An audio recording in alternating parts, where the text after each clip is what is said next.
Hello and welcome to episode 45 of the PM411.org Project Management Podcast for the week of August 24th, 2009. Today we will be starting a series on schedule killers, those tendencies and traits of project teams that cause us to miss our deadlines. And the first schedule serial killer of project teams that we will be discussing is called the student syndrome. So with that, let's go ahead and get started.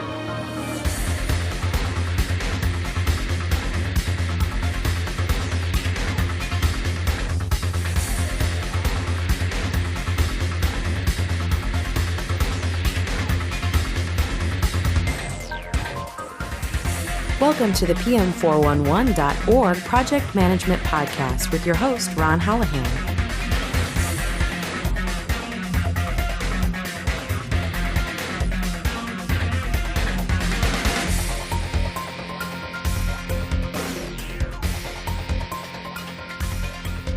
Remember back when you were a student and you got to stay out late, sleep in late, and you even occasionally showed up for classes. Yeah, those were the good old days, weren't they? You had freedom and you were living and enjoying life. And you were always on top of all of your assignments, right? Or were you? Well, if you were like me, you typically worked on your assignments at the very last minute rather than throughout the semester. But, at the beginning of the semester, it always seemed like you had so much time to get the assignment done. There is no sense of urgency when there is fun to be had.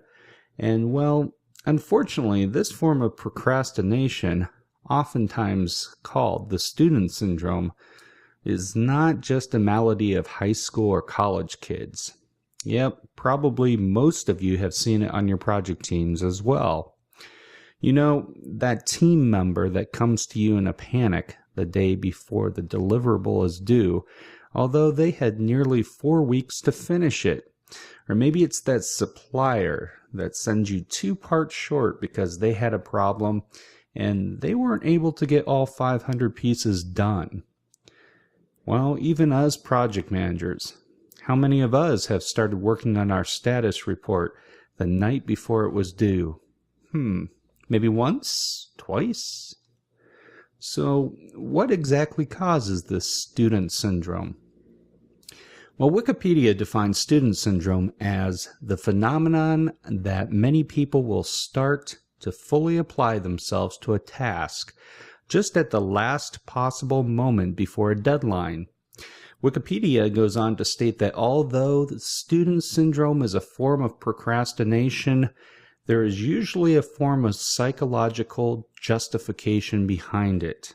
For example, instead of reviewing material throughout a semester, a student may justify waiting to study for finals until the final week. What would be the point of reviewing the material throughout the semester before first learning all the material that would be on the exam? And you would just forget it over the course of the semester anyhow, right? So how do we change this behavior where we put off until tomorrow what we could do today? And how do we overcome this behavior on our own project teams? Well, one method to combat student syndrome is to break long-duration tasks and project timelines into smaller tasks. The answer to the question, how do you eat an elephant, is of course one small bite at a time. I'm not personally fond of eating elephants, but coincidentally the same approach holds true for project digestion.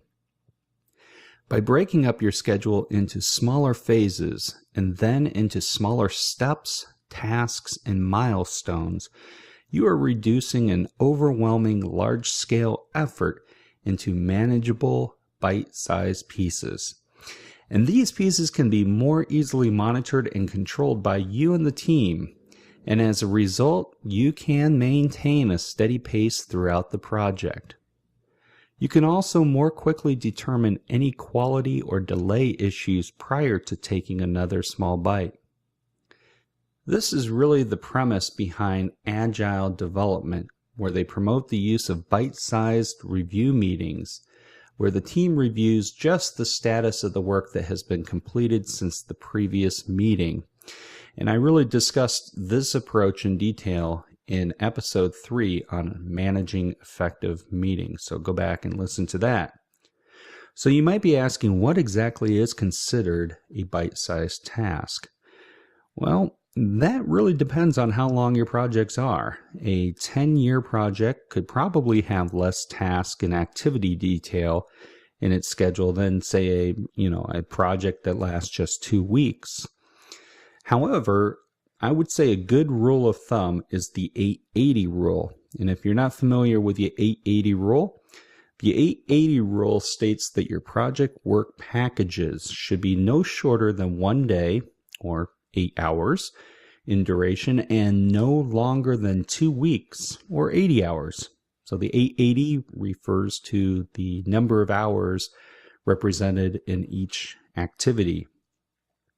Another way of overcoming student syndrome on your project is to encourage your team members to develop a relay runner work ethic. And what I mean by that is, like a relay runner, your team members should focus all their attention at the task at hand, and as soon as they've completed their work on that task, they hand their task deliverable off to the next person, regardless if it's prior to the date that's due or not.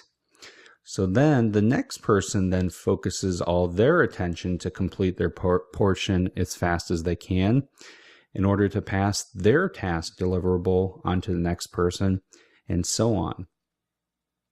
So let's summarize.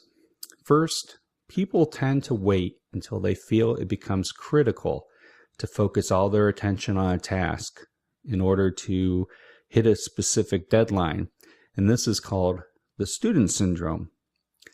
You and your project team should be aware of this natural human behavior and try to reduce it from happening on your team.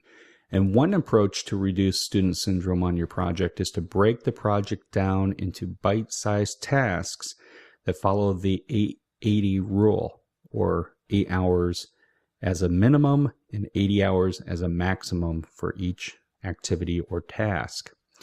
And once your schedule is broken down into those small bite-sized tasks, encourage your team members to follow the relay racer mentality of passing their deliverables on to the next team member as quickly as possible, even if this means turning in deliverables early.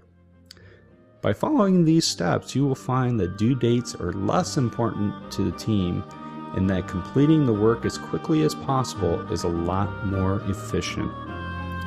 So hopefully that helps you and reduces some of the effects of the student syndrome on your project. Next time we'll talk about another schedule killer called Parkinson's Law and the ways that you can prevent its effects from hurting your team. So until next time, remember to keep your hands on the plans and your eyes on the prize. Thanks a lot. Bye-bye.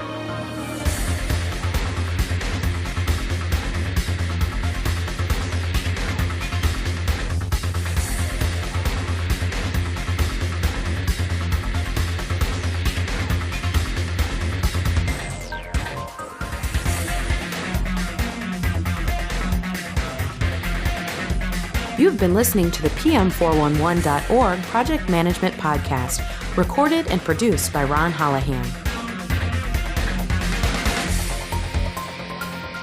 For comments and suggestions, please contact us at show@pm411.org or visit us on the web at www.pm411.org.